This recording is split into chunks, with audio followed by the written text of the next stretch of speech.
And after that production, they used it for this sort of contemporary gamelan group called Slorona, which played for a while.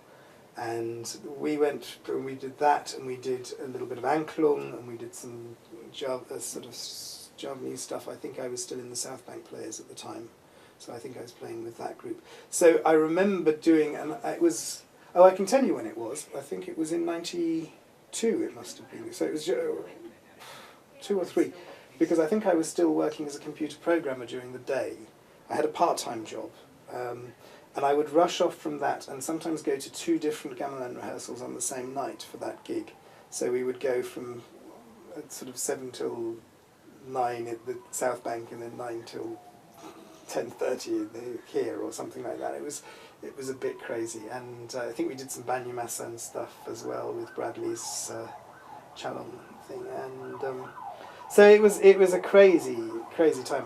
I played in loads of different groups then, and that was because that was when I started playing Balinese, which was towards the beginning of the Angklung's existence, but not quite at the beginning. This was Angklung at SOAS, yeah. So Chris Geddes owned the instruments, who I'd never met, but he had, Andy and Pete and a few other people had sort of started messing around on them, and then got this group together that was made of what were called the Friday night Keenies or the Monday night Keenies. I forget what night they were associated with, which were basically, I think they were basically Andy's class or Pete Smith's class, and they got so interested that they were playing it as much gamelan as they possibly could, and they played at City, and I was starting to do my PhD at City. So I went there one Wednesday evening to the sort of open gamelan, just, you know, a fun group, that it wasn't a class, it was just people getting together to play. And then they said, well, why don't you come along to the Angklung, which I'd vaguely heard about because Pete Smith had told me about it when he first sort of went to the first ever rehearsal or something. And I hadn't gone along that time, because I think I was still living up in Yorkshire as well. So that was a time when we played lots of different types of gamelan, and there was a very keen group of people who were there all the time, and we would play, you know, 4 times a week, 5 times a week, most of us, and it was a bit much, and something had to give. But now you're still rehearsing quite a lot in a week? Well, we rehearse twice a week officially, but not everybody goes to both rehearsals. I mean, theoretically, we rehearse once here on Samapigalingan or Angklung, and once at City on Kabiar. That's the sort of idea. So there's a Wednesday and a Thursday rehearsal. But a lot of people like myself can't usually do the Wednesdays. So I tend to play once. I mean, obviously, if there's a concert coming up, most weeks I do end up playing more than once. But in theory, I play once a week. Whereas in those days, in theory, I would be playing 4 or 5 times a week. And then there'd be extra rehearsals for things. So sometimes it would be 4 days and then the whole weekend and things like that. I mean, it was crazy rehearsal schedules we had in those days. You've been composing You've been composing for Lila Cita and for LSO. LSO, yeah. How do you feel about composing with the LSO? They are a community group, aren't they? It's a different. Well, it's changed. I think the problem with the challenge with composing for the LSO. Well, there's a couple of challenges. One is that the group is very mixed in terms of how long they've been playing. You get people who turn up to their first ever rehearsal 2 weeks before the concert, and you have to sort of slot them in somehow and give them something sensible to do. And certainly people who've only been playing for that term, so the first time you meet them is the first time that they've ever played. And the real problem is because of that, or because of the way it's set up, you never really know who's actually going to be in the concert until 2 weeks before the concert. So my thing of writing different parts for each player doesn't work for the LSO, LSO group. So that's one of the challenges. So the first time I composed for them, I composed something using in a way, I have to say, sort of classic community music type strategies, which means that I was kind of giving them textures to play with random playing sort of clouds of notes and things like that, which is quite a community music sort of approach. But actually also, sound-wise, it's an approach that's quite close to my electroacoustic composition. So I didn't adopt it because of the community music aspect. I adopted it more because I wanted to hear those sounds. Also, at the time, the LSO gamelan was dreadfully, dreadfully out of tune with itself. So no two instruments had the same pitch. And so I was quite interested to use that positively by making these sort of clouds of sounds that kind of were all kind of the same note but not quite. And so they play quite randomly. And I also used recordings of them. I was with sort of spatial movement. A lot of my electroacoustic music is about space and how to use spatial movement, either of the audience or of the sound or of, you know, all sorts of things.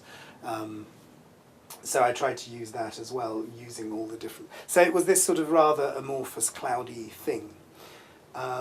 Whereas the second composition for the LSO group was much more traditional in terms of actually having very fixed parts and tunes and harmonies and things, which is partly because the gamelan was now tuned, so I didn't have that strange sound anymore. Partly because there were emerging members of the group who had been with the group for a long time, who I knew I would get for the concert, and so I could give them the important parts.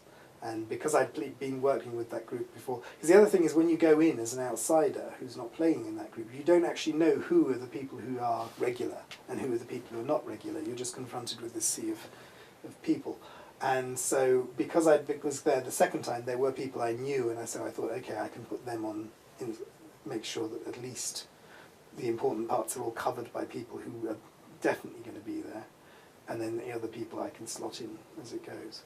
So that piece. The other challenge with the LSO is that both those commissions have involved Western instruments as well. And that's been a lot of fun. So you see yourself as a Western composer? Very much, yes. How does gamelan support your work as a Western composer? It's a good question. I don't often... I mean, there are some... very occasionally I'll sort of use a technique from gamelan or something like that, but not really often. I mean, I have done sort of interlocking parts that sort of...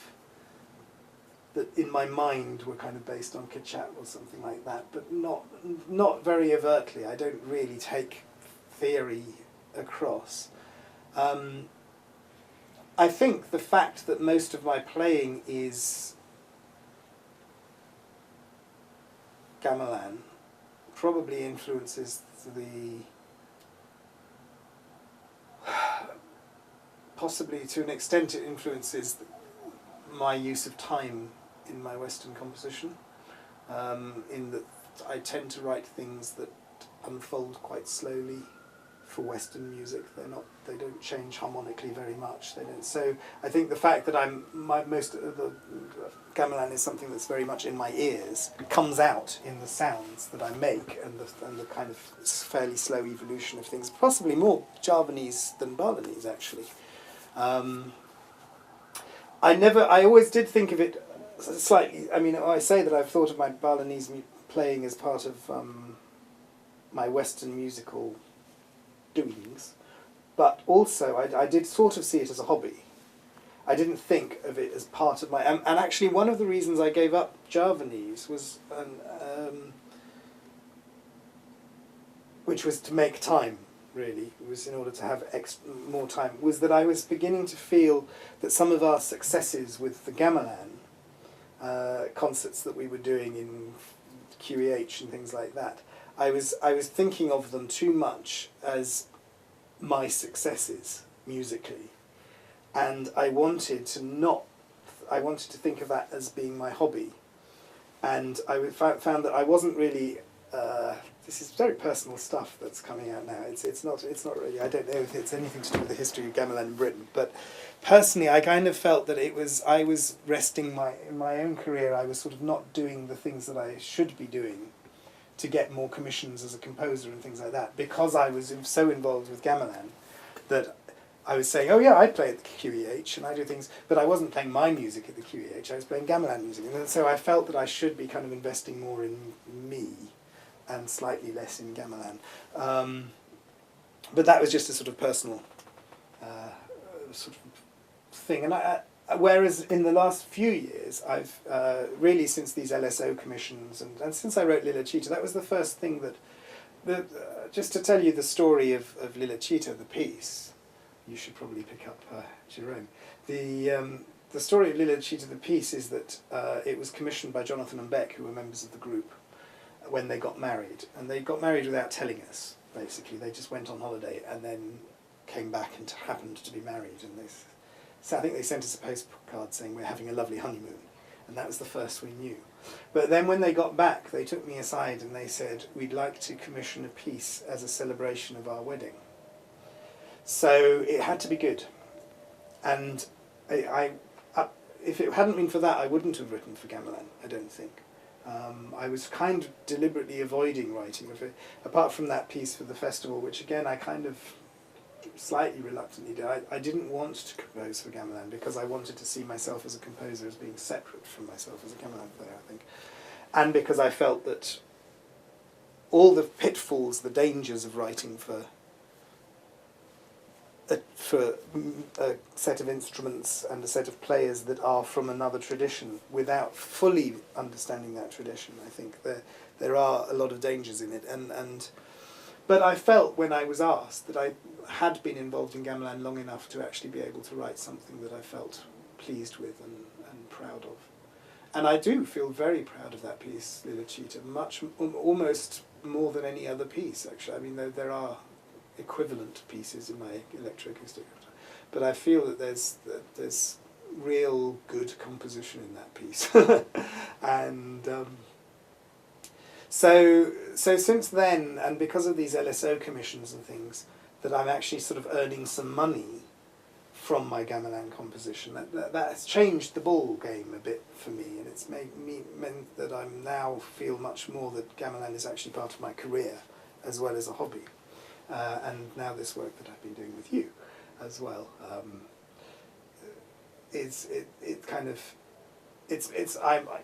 I compose for, and I've put it now recently, because I've had to rewrite my biog, and now I don't just put at the end, oh, I also play gamelan, but I actually say, I have been writing, I've been using gamelan in my work, that this is part of my work. So that is a fairly recent change, I think. So it's already now you are composing both. Yeah. Western and also... Yes, and mixed, of course, because, I mean, the LSO pieces, the first one involves electronics as well. I mean, most of my Western stuff isn't for orchestra or anything like that. It is mostly computer-based work, electronic work using, and a lot of it sort of veers into sort of sound art territories, using real-world sounds. Some of it doesn't have any pitch or anything like that. It's environmental, some of it, but some of it is more notey, and some of it does use instruments and uses instruments and electronics, and now instruments and Western instruments and gamelan, and Western instruments, electronics and gamelan. So it's all mixed up now, and that again, just this is again far too personal for this is not about the history of gamelan, but it's worth, as we're on this subject. There's an interesting thing about being a composer now, which is that we are all involved in so many different types of music. You feel a certain pressure, I think, from the musical establishment that you're meant to have your voice as a composer, and somehow that all your pieces are meant to be in some way the same. And identifiably, that's a Nye Parry. What does Nye Parry do? Oh, yes, he writes quiet string quartets that last a long time, or something like that. You're meant to have this sort of category of art that you do.